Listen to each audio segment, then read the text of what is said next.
Welcome to this GFEI symposium that's focused on diet and health. I've got 4 really amazing speakers this morning that I'm very proud to have cajoled into being here. I wanted to say a little bit about how diet and health has become a kind of a strand within GFEI. Originally, we had a food theme at Leeds, and Steve and I led that for a couple of years, covering diet and health and then kind of agricultural aspect.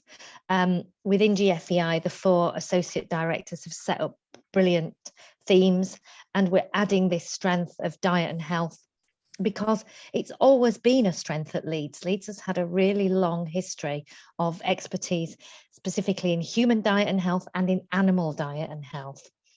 But we haven't really brought those things together before.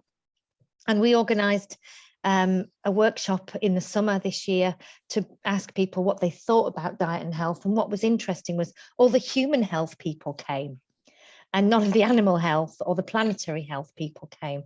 So the whole point, I think, of this get together today is to try and bridge some of those gaps and look at sort of diet and health at a very macro level as well as a micro level, and think about some of the issues that diet and health is really posing for our society. And I think those have been particularly critical around COVID.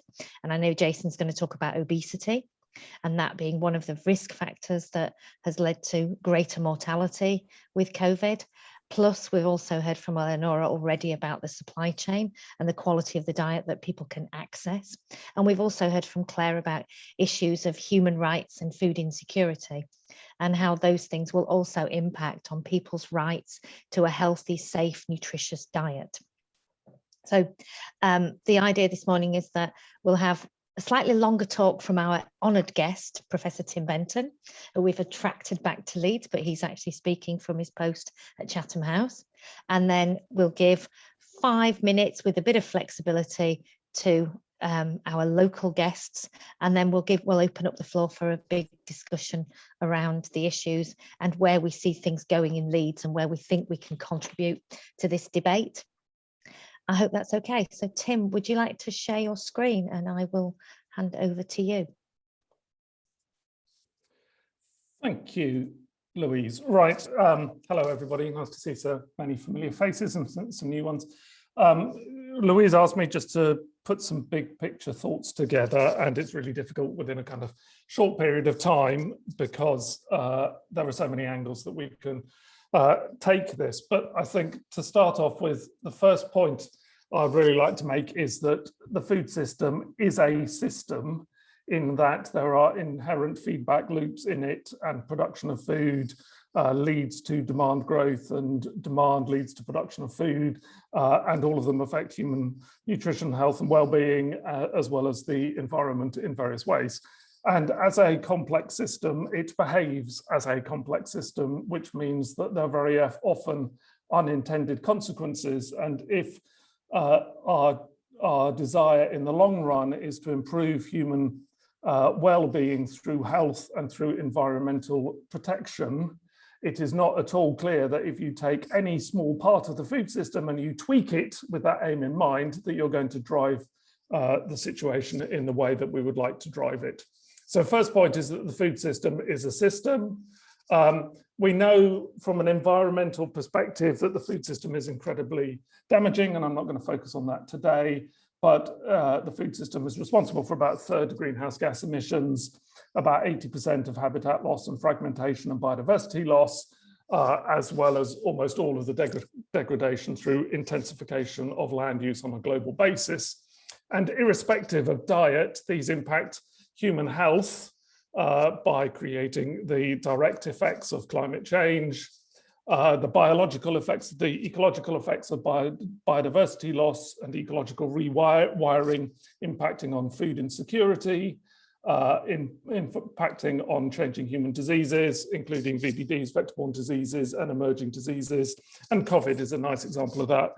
Many epidemiologists have been predicting for ages that ecological rewiring will lead to the emergence of new diseases that will be punishing to human health systems.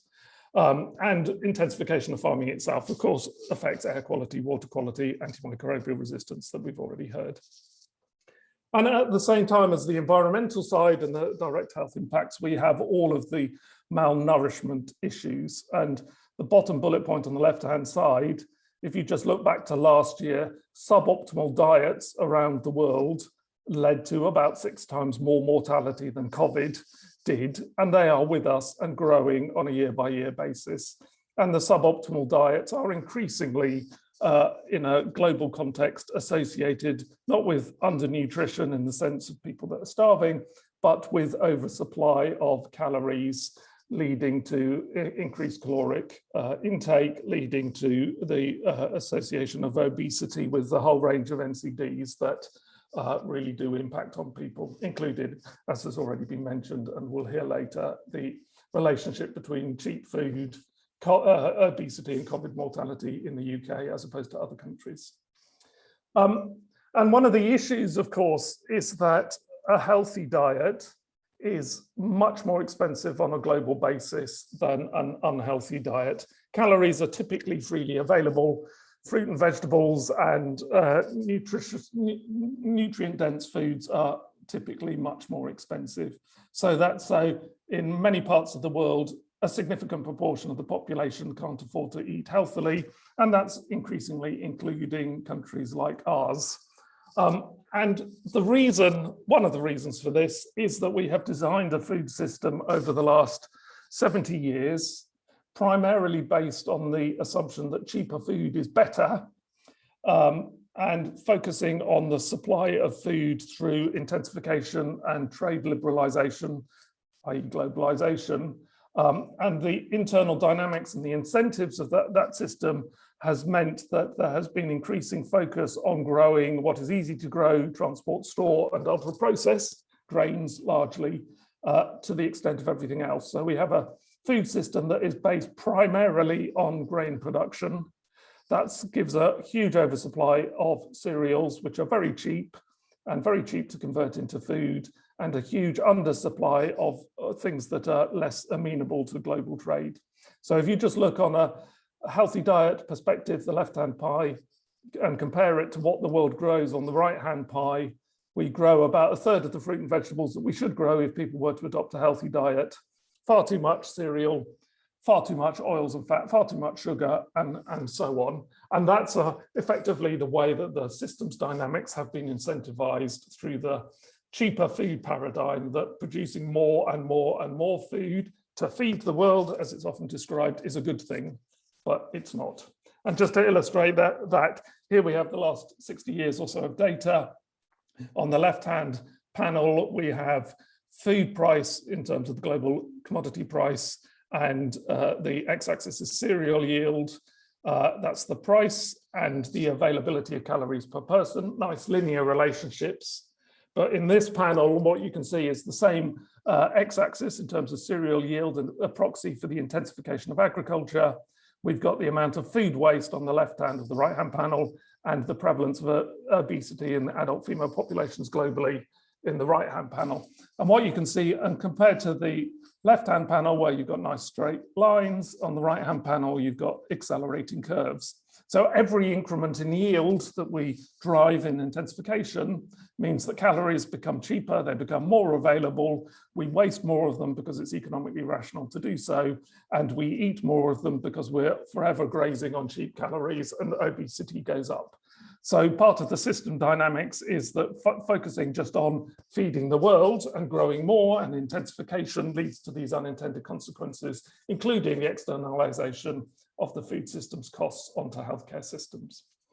So I think, I'll stick with this. So we used to think in terms of, well, we've got to feed the world. There is a fixed demand out there because the population's growing, fixed demand per capita, the population's growing, therefore we have to meet supply.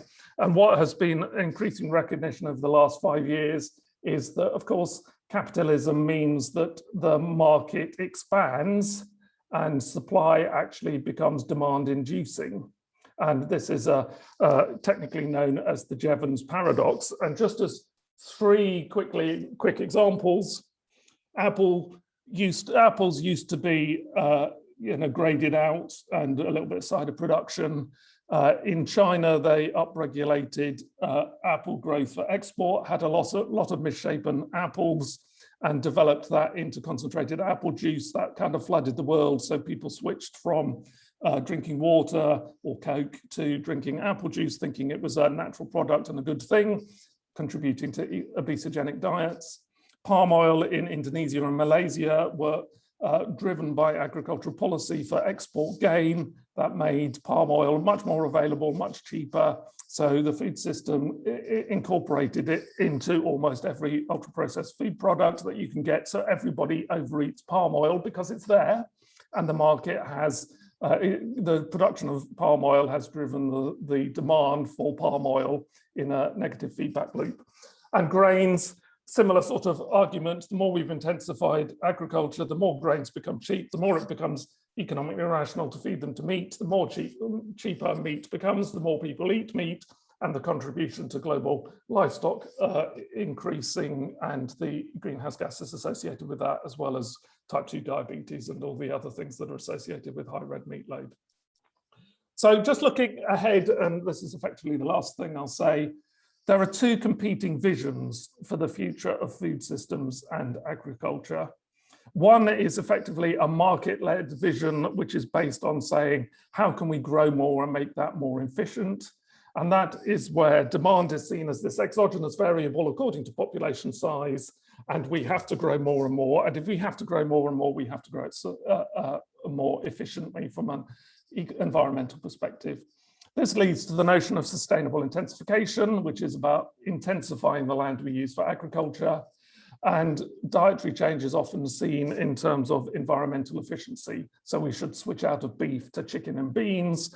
It's the world of vegan and insect burgers, engineered and ultra-processed foods. And it is very much a big food, big agriculture agenda subject to corporate capture. It's market-led and it's economic growth driven. And contrasting that, the other vision for the future of food is much more driven by thinking about well-being of the system. So saying we have local and planetary boundaries and we have to fit demand within what the system can sustainably supply. We need to spare some land for nature, so we do that by reducing our demand on high footprint products by changing our diets, wasting less, eating less calories, etc. If we reduce our demand enough, we can farm in a sustainable way, agroecologically, with integrated landscapes and so on. If we reduce our demand enough, the aggregate emissions from the system become small enough that we can be inefficient in the sense of sustainable intensification. We can have integrated farming with beef as part of the rotation, biodiversity friendly and so on, but we can't do that if everybody maintains their diet because of the ecological footprint. And it's much more a kind of well-being agenda associated with people being healthy, the planet being healthy, and not being driven by the dynamics of the market, creating this vicious circle where the more we produce, the more we demand, the more impact we have, the more we produce, etc. So just a few points in conclusion. To date, and although there are some discussions, this is still largely the case, the food system has been driven from an economic growth and globalization perspective without regard to people's health or to environmental externalities, much more with regard to can we stimulate consumption growth through providing more and cheaper food. In the long run, dietary change for better health is necessary. The health system is creaking and will creak until we get towards eating better. And it is also required from an environmental perspective, so we can see the forces of change mounting, and there isn't, as I say, there are contrasting visions for the future of the food system and how that would work out, but business as usual and further intensification of farming is not necessarily the case. Final point, I think, there is a lot of talk in the literature and there's a lot of talk in the economics that this is all down to consumer choice. To cut to the quick, I would say that's utter bollocks. We have designed a system to hide consumer choice in any rational and realistic way. Many people are constrained by what's available, what their budget's available, what they're marketed, and so on. So to change diets, it's not down to the responsibility of consumers, it's down to systemic change, which requires political change, as well as change all the way through the supply chain. And so better diets overall need change to what is grown, how it's grown, and where it is grown to make it reasonable. It's not a matter of tweaking the footprint of an individual food to make it better. It's about systemic change. So I think that's probably my 10 minutes. Thank you very much, Louise, and I will stop sharing. Fantastic. Thank you, Tim. That was great. That was really lovely. I think that really started us off on a good footing. And I think that will be something that people will come back to. I think we're going to have a discussion at the end. So if people have questions, you might want to make a note of them. And I'm hoping we can have a very open discussion. So I was going to hand now to Lisa, who hard act to follow. I know, Lisa, but I'm sure you will do a good job, because I think one of the things we have to think about is what happens in terms of animal health and the animals that we eat. And I think Lisa is very well placed to talk about that, leading the National Pig Centre, the farm at Leeds, and with all her epidemiological and animal welfare expertise as well. So Lisa, over to you. Thanks, Louise. So really hoping that my internet holds out for this. If it starts to wobble and you can't hear me very well, just shout and I'll turn my camera off to preserve the presentation. Okay, so today I just want to very quickly discuss some of the consequences of the kinds of diets that that we're feeding our animals, the choices that we make there, how that impacts us. So again, a very human-centric view on this, but I will be touching on things that also impact animal health and welfare as well. So it's interesting following Tim's talk on this. So, you know, Tim mentioned that the whole system and the need to balance off what we actually need in terms of requirements for our diet versus what we want to eat, and what the impacts on the environment can be from different production styles that we're operating under current circumstances.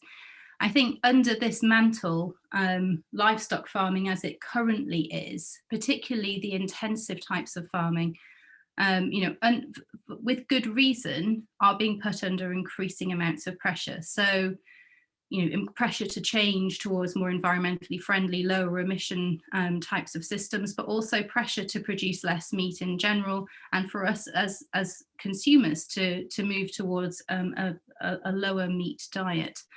So I'm going to touch on a number of these different issues, but it's obviously going to be a rattle through, given that I've got 5 minutes. So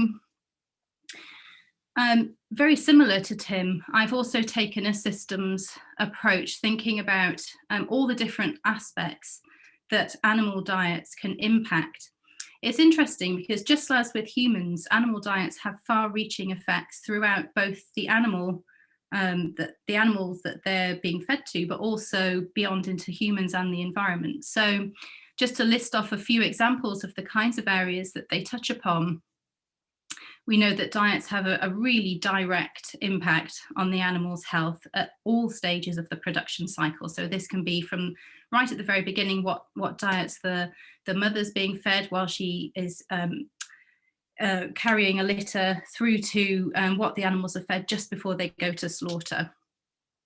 The kinds of dietary components that they're provided with impact on their gut health. And naturally, as a consequence of that, their gut microbiome. And we know that this has consequences for levels of stress and for animal welfare. So the gut microbiome is directly linked to levels of serotonin and the amount of stress that a pig can feel in response to standard commercial practices. In addition to that, we know that where health is compromised, as a consequence of diet, we know that it gives rise to certain conditions where new diseases or chimeric diseases can evolve that can potentially hop across to humans. So we've seen a lot of focus on zoonotic infections in the last 18 months, unsurprisingly, with COVID. But of course, other consequences exist as well. So, you know, if we are providing more antibiotics because our animals are more sick, those antibiotics can pass into the slurry and out into the environment. And lead to much higher levels of antimicrobial resistance evolving, not just in the animals themselves, but also coming into the human population. And finally, our human health is also impacted by the kinds of dietary choices that we make. I'm going to touch on each of these aspects a little bit further as we progress, so I'm not going to touch on that just right now. But we also know that other key ingredients that can go into the diet, so small things like levels of magnesium, can impact on meat quality. And we know that overall, the kinds of diets that we feed pigs, and this is the big one really, can have a massive impact on the sustainability of livestock production in terms of its environmental impacts. So the kinds of research that we've been doing at the National Pig Centre, the Pig Centre has been open now since November 2020, and we've had pigs in there since then. And we're really focusing on two types of study in particular. So one is really around that sort of animal focused research, looking at nutrition and disease and how to promote health within the herd. And then the other is really looking at environmental benefits and circular economy.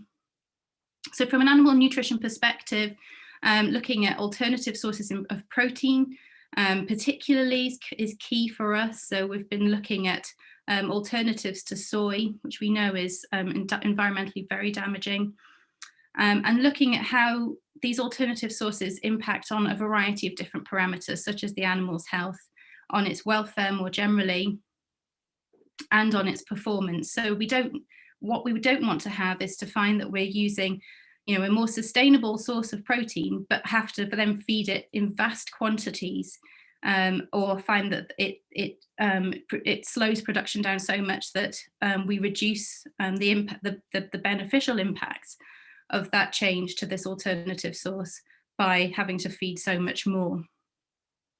So we're looking at what sort of sources represent the best sustainable choice, and what trade-offs exist that need to be taken into account. We're also very interested in the impact of nutrition on cognitive performance, health and welfare. And with Louise, we've been supervising Emily Bushby, our PhD student, who's been looking at the use of magnesium as a way of alleviating stress.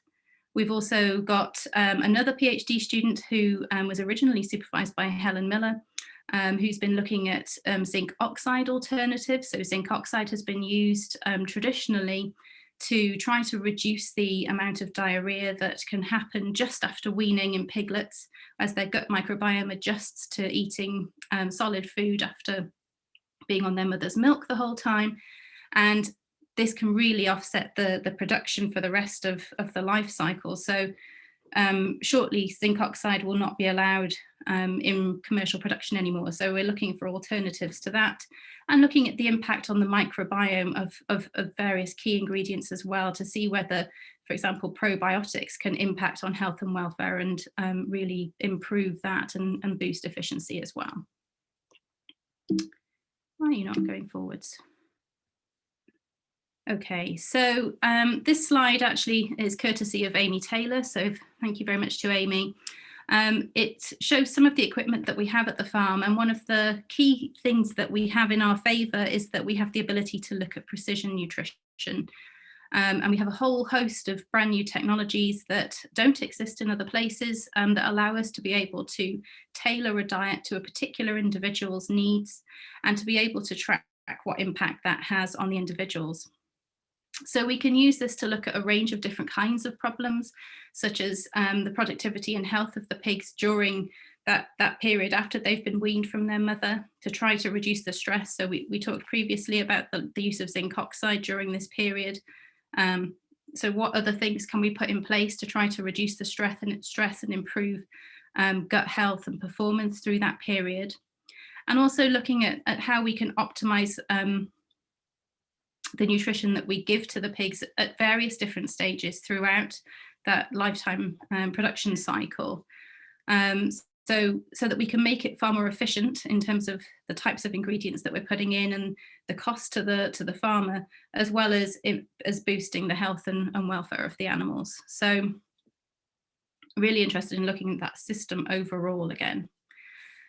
So Tim mentioned about the use of beef that's been kept out on fields and used to graze land that otherwise, would have residues or wouldn't be able to grow crops potentially. I think one of the things that is often pushed when we're talking about red meat, and of course pork is a red meat, is that some of the white meats are so much healthier. I think it's not quite as simple as that. So we know that it really depends on what we do with it. I mean, I could make any piece of chicken incredibly unhealthy according to, whatever I put on it. And it's the same with pork. And unfortunately, the thing with pork is we tend to put them into things like sausages and process them into bacon. So it's more about what we do with it than what the basic ingredients are. And actually, a lot of the pork cuts are leaner than chicken. So I think part of this is an education around what we do with those products and how we can utilize them, because they do have, pork does have a whole series of minerals and vitamins that we don't tend to find in some of our other meat products. The interesting thing is how we can then use the diets of animals to actually affect the way that meat then basically looks and tastes, and how it has the mouthfeel for us. So if we reduce the amount of protein in the diets for pigs just for the few final remaining weeks before they go to the slaughterhouse, then we can basically have a much greater degree of fat marbling throughout. So that's one way of increasing the value of that meat. It's a very desirable thing to have increased fat marbling, and increases taste quality. The other thing that we can do to improve meat quality is to add magnesium. I mentioned magnesium earlier as a potential way to reduce stress. It has been shown, although it does need much more evidence, that if you provide magnesium in the days prior to transport to the slaughterhouse, that this can reduce stress levels more generally, reducing cortisol and catecholamines within the blood plasma. And the effect of that is that essentially it reduces the dryness of the meat. So if cortisol and catecholamine levels are really high, this can lead to essentially the meat drying out much more quickly when it's in the packaging. And it just looks very much less appealing, and you're less likely to want to buy it when you're at the supermarket. So we can use diet in a number of different ways to affect our buying choices as well.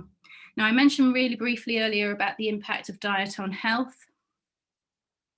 If we can help animals to stay healthy through the kinds of diets that we're providing, making sure that it's optimal for the stage of production that they're at and any issues that they're experiencing at the time. So if we can tailor those diets to account for the fact that their welfare is lower at the time, then we can basically help to offset the risk of disease, particularly production diseases or endemic infectious diseases. So we know that animal disease has multiple consequences when it does happen. It reduces welfare, it increases the waste because of course we're having to cull more animals. It increases our feed conversion ratio, so it makes it much more inefficient to produce animals in the first place. And it increases our use of antibiotics and the risk of antimicrobial resistance. So as a consequence, it's absolutely critical that at every stage we're considering not just the diet to boost production and performance, but thinking about it in terms of that much more holistic, systemic view.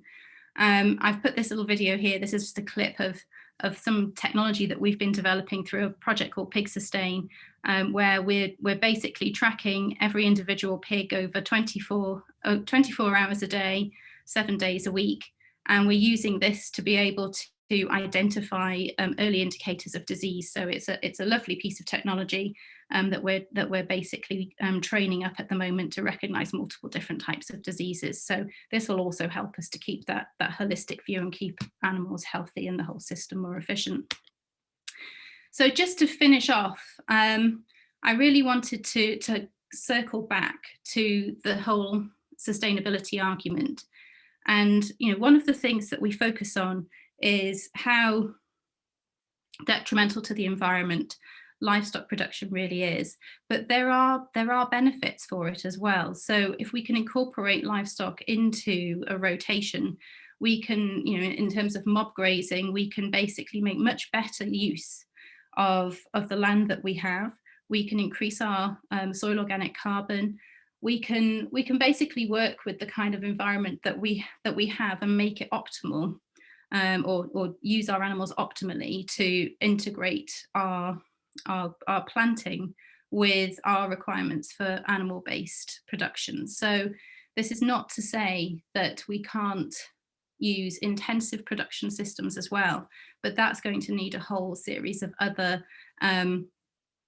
mitigations to offset some of those challenges, particularly around carbon emissions. So we know that there are multiple inputs and outputs. These are all intrinsically linked. And one of the interesting things that I find is that so many of these relate back to the animal's diet. So the sources of protein for the animal's feed, whether that be soy, whether it's beans or alternative sources, what that then does to the waste products that come off, that we then have to store and potentially can use later in the year through the slurry systems, what it does to our feed conversions and our disease, and what it does to our emissions as well. So, and our soil health indeed, because having high protein diets can then have a knock-on impact on the amount of nitrogen and phosphorus that go into the soils later on, particularly if you have an outdoor system. So diet is fundamental to so many of these different parts of the production system. So just looking at it on its own in isolation, we miss so much of that bigger picture. And so the key thing for me, the interesting thing for me from, you know, my perspective and my role at the MPC is really just to keep that focus on the whole system and try to bring in as many of these different aspects as possible to try to make sure that system is more efficient and the most effective possible. Thank you, everybody. Thanks, Lisa. And I think you've shown us quite a bit about the complexity of that system. And I think drawn attention really to the importance of animal diets. Shall we move now to human diets? And Jason can tell us how we're getting it all wrong and the impact of obesity and the drivers of obesity. Okay, so hopefully everybody can see my slide. Hopefully that's worked. Perfect, Jason. Yeah, after 18 great. months, we'd all get the hang of this. But I'm not going to spend too much on the early slides because I think Tim's already stolen quite a bit of my talk. But I think it's worth reflecting on the fact that obesity is a chronic, progressive, relapsing disease, and it's a global public health crisis in need of urgent action. And the problems we face, by and large, is obesity not being recognised as a disease and not having the policy impact that it should have in terms of what we need to deal with the crisis that we have. It's increasing in almost all countries, and it's driven by and large by changes in the global food system, certainly on the energy intake side of things. And that's, as Tim's alluded to, more processed, affordable and effectively marketed food, which happens to be energy dense and high in salt, fat and sugar, which is not a brilliant thing when you think about non-communicable disease and obesity as a gateway disease to those. Passive overconsumption of energy really is, as Tim stressed, a predictable outcome of market economics predicted on a consumption-based growth. It's kind of inevitable. You know, this will be the result.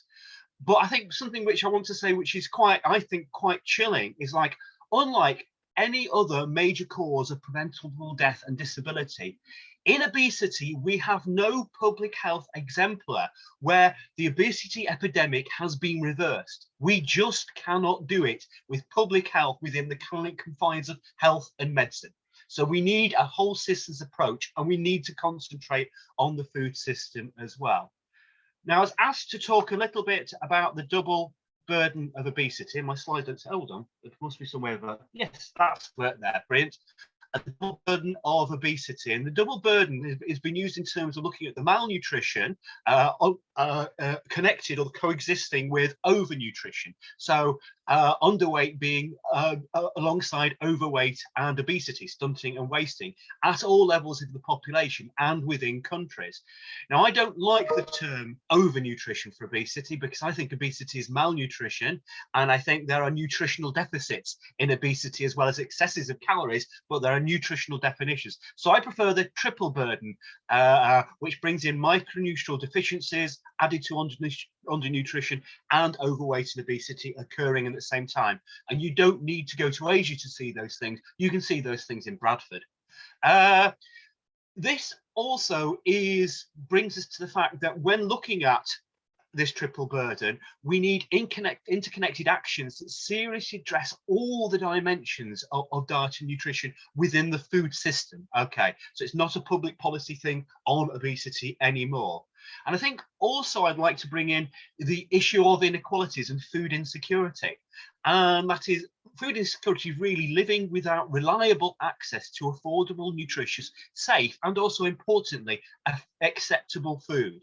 Okay, we can see that population level, we see that community level, we can see that at country level. And it's really a lack of financial or geographical means to have regular, healthy diet, for examples, which results in persons or families becoming food insecure. And it's very easy to slip into food security. You're only a couple of bills away from that. We've heard about the rises in electricity and gas prices coming along the thing, and I'll talk a little bit about the UK picture on food insecurity in a bit. Food insecurity across the north of England, where we are, is higher than the national average. It's more pronounced in the north of England than it is for the UK average. But that's actually because the southeast lifts or pushes the UK average down. And actually across large swathes of England, including the southwest, the Midlands, Wales and Scotland, there are critical levels of food insecurity. We can see on that map on the right, within the north, it's a very mixed picture. And obviously the darker hues represent worse situations around hunger and struggling to have food. And this is adults, unfortunately, not childhood data or family data. But you can see around conurbations such as Leeds, a worsening picture. So East Lancashire, South and West Yorkshire, particular problems. Particular problems here we can see also in the Middlesbrough and the Tees. Obviously Carlisle, which you wouldn't necessarily expect. We see Stoke-on-Trent and some issues in North Wales. It's a very mixed picture. And these are all local authority regions. Now, if we move to the left, what I can show you is the impact of the COVID pandemic on food insecurity in families, and we can see it leapt by about 3%, going from pre-pandemic into the first wave, and that was due to having smaller meals or skipping meals, being hungry but not being able to eat, or not having eaten for a day. So 4.5% of the UK population were not eating over that day, probably adults in the household trying to preserve the food for the kids.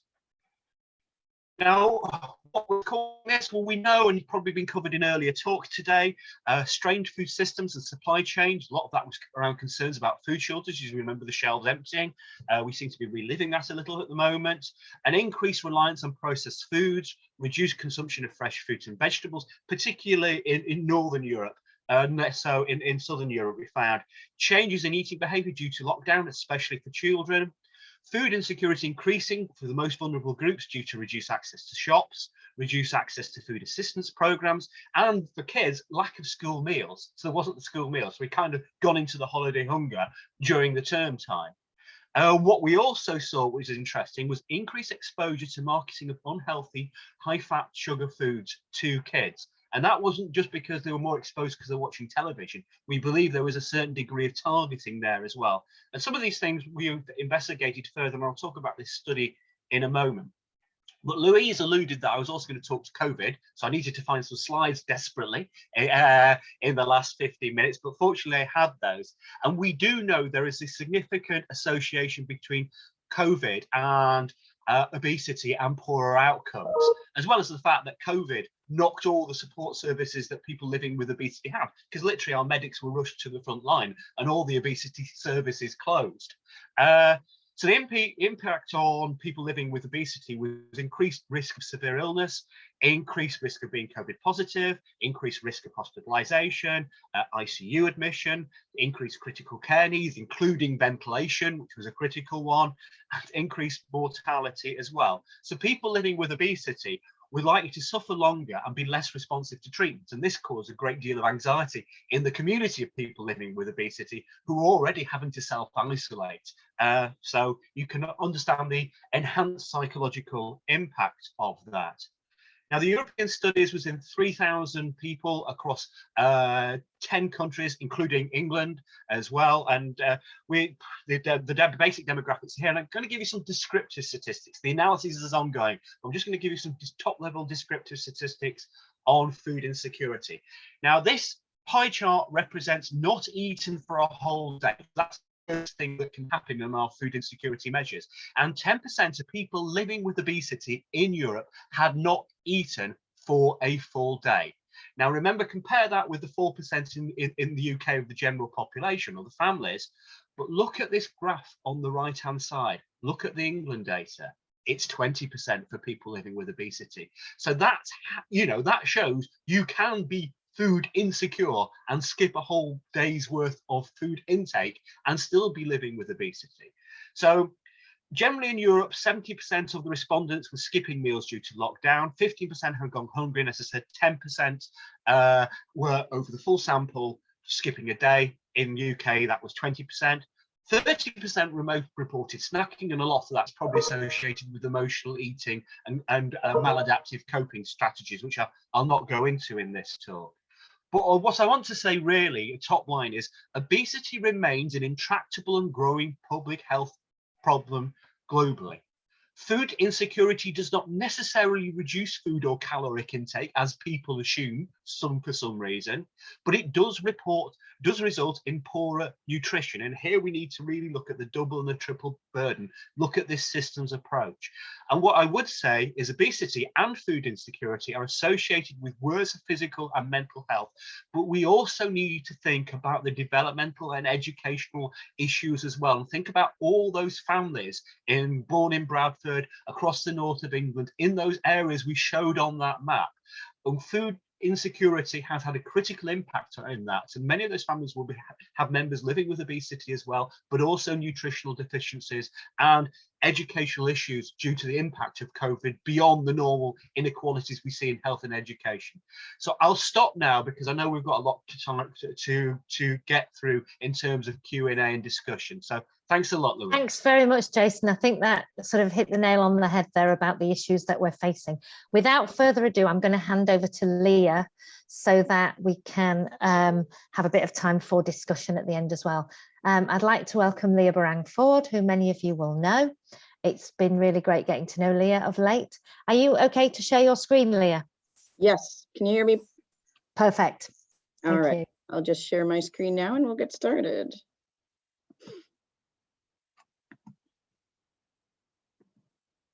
So just one slide.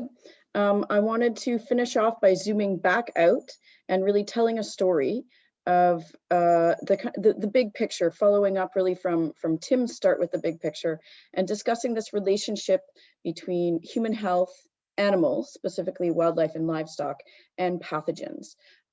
Because this story is not only critical to underpinning what caused the emergence of COVID, but other pandemics, including SARS, West Nile virus, H1N1, as well as the continuing challenge of antimicrobial resistance.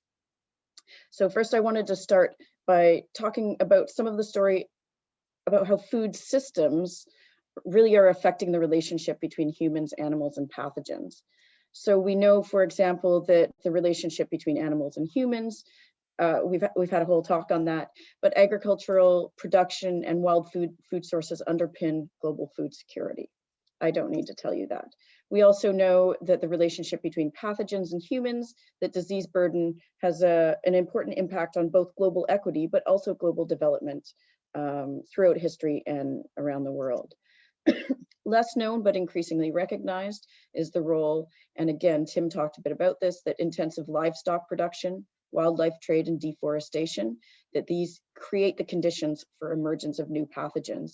And they're in many cases important contexts for pathogens jumping the species barrier, as is believed to have happened for COVID. Also, global travel, both humans and animals, enables increased mixing of pathogens. So many of our livestock animals, but also some wild animals, have very busy passports. So there is a real global movement of both animals and peoples, of different and people different species of animals. And this, for example, was quite important in the emergence of H1N1. Climate change also provides an important context which layers onto this picture. We know that the agricultural sector is a major source of greenhouse gas emissions, somewhere between 1/4 and 1/3, depending on how you define it. However, global travel of both humans and, again, animals also contributes to emissions. Climate, so this is about mitigation, but in terms of impacts of climate change on food and pathogen emergence, climate has an important impact on crop yields, food security, and nutrition. Again, this is sort of becoming quite well recognized. Less well recognized is the role that climate change can have on increasing or affecting pathogen replication and survival. So the potential for emergence of new pathogens, the impact of climate and temperatures on the spread of existing pathogens into new areas. And often these interrelationships are occurring within agricultural systems. So as you can see, it's a complex, multi-layered system, and really both food system and climate change need to be taken into consideration within the same picture when understanding how we as humans are interacting with both pathogens and animals. And so I just wanted to end with posing some of what I think, given this picture, are some of the really big questions that we as researchers really want to be able to contribute to. And I think one of the overarching questions here is what policies can promote sustainable, resilient, adequate, equitable food systems under net zero while reducing the risk of pandemic emergence. And there's quite a few kind of embedded interacting goals in there, and I think that's the real challenge. And some of the sub-questions here are, how does our diet affect climate change and pandemic risk? How is it that what we're eating is actually affecting these larger picture global processes? How do we feed a net zero world? So how do we meet concerns around adequacy and nutrition while also decarbonizing? And then finally, what might agriculture look like if it was both climate smart and pandemic smart? And so I think on the horizon, over the next decade or two, these are some of the big questions that our research community is really going to want to speak to. And I will end there. Yeah, that's a brilliant place to end, because that also gives us the opportunity to say how well placed Leeds and GFEI is to try and address some of those questions. And I think what we can see coming down the funding track are opportunities to engage with that agenda. And that's one of the things that we'd like within GFEI to kind of be ready to do. So if people want to put their cameras on, if people would like to ask questions, very happy for you to just switch off your microphone, put your hand up, switch on your microphone, put your hand up, and fire away. So any comments or questions from folk in the audience?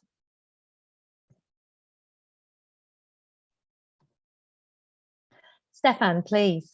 Just quickly, I mean, I thought these were all really excellent talks, and I really wish we had about an hour now. Me too. But there you go. One of the just quickly then, Tim outlined two visions of future food systems. One seemed very much more appealing. The first one seemed like probably what's going to happen unless we can do something very drastic. So thinking about the realpolitik of the situation, Tim, you're much closer to this. What are the chances of convincing the world to shift? Yeah, well, I think, Stefan, it depends on whether I get up in a good mood or a bad mood. I think part of the issue is that we are getting multiple drivers that are coming into alignment, in the sense that, there are four big challenges,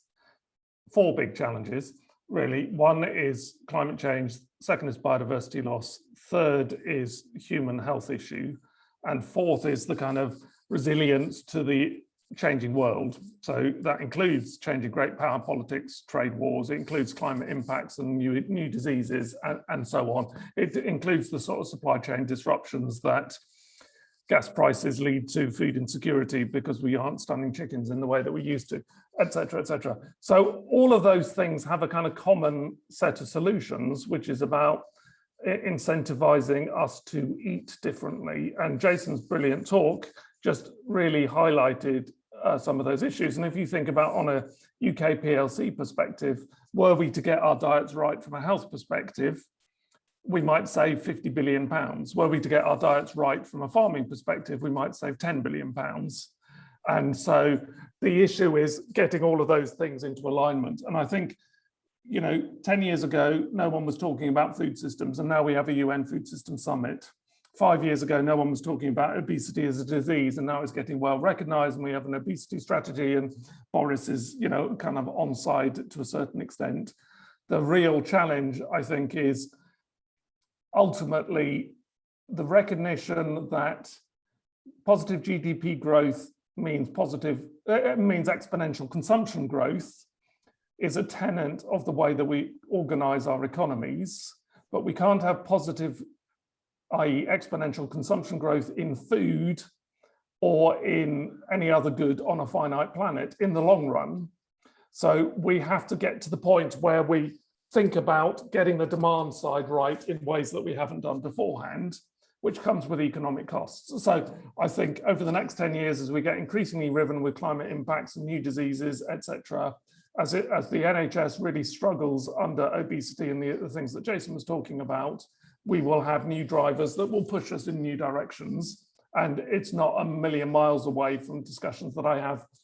You know, I was with the Department of Trade strategy team yesterday afternoon, thinking about 2040 and what would happen around 2040 and those sorts of things. So I haven't lost hope. Good. I haven't lost faith. On that note, then I'm going to go to Roxana. Do you want to ask your question? I don't know who it's addressed to, Roxana, if it's a comment. Yes, it's addressed to all the panelists, actually. In the new food strategy issued by DEFRA just a couple of months ago, do you recognize any of the trends that you're saying? Do you see cause for optimism, or would you have any recommendations? Thank you. I was disappointed they didn't say anything about giving kids breakfast, but that's personal. I don't know about the rest of the panel. If I just say something quick, but I don't want to dominate. The issue is that it's not DEFRA's national food strategy, it is Henry's, Dimbleby's national food strategy, and DEFRA and the government have to respond to it. The fact that Boris Johnson said on the morning it was announced that, oh, we're not going to increase food prices, suggests that the government response to it will be very weak. Gove, who's kicked it off when he was Secretary of State at DEFRA, is quite fond of it. There are lots of positives in there. It says a lot of positive things along the kind of direction of travel that many of us have been talking about. It doesn't go nearly far enough, but I think it will get watered down by the current administration when DEFRA do respond to it. Over. Lisa, do you want to add to that? I was just going to say, you know, linking that across to what's being planned with the elms, I think we do see a much greater push towards a more holistic, sustainable way of using our landscape and integrating livestock as well as the crops that we grow into the kinds of land, you know, into the kinds of land that we have, the kinds of taking appreciation of the biodiversity impacts of the types of farming that have occurred in those areas, and how we can adjust our approaches to make a difference and make things better. So I think alongside the National Food Strategy, I think there are other things coming down the line that will help to push some of these points that we've all kind of touched on to a large extent. Good thinking. I think we're going to get 58 seconds. Christine, do you want to say your comment quickly? Hi, yeah, I just wanted to thank all the speakers.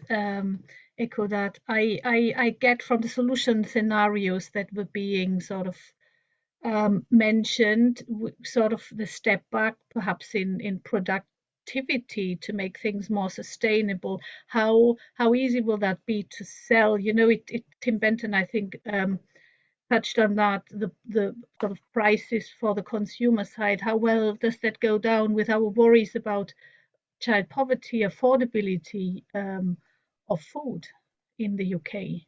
I think we're going to get kicked out, folks, but I think that's a really good point to end on. And I think we can pick that up as we continue the discussion. So thank you, Christine.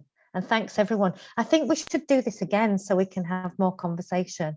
And it would be really nice because diet and I health agree. needs to take off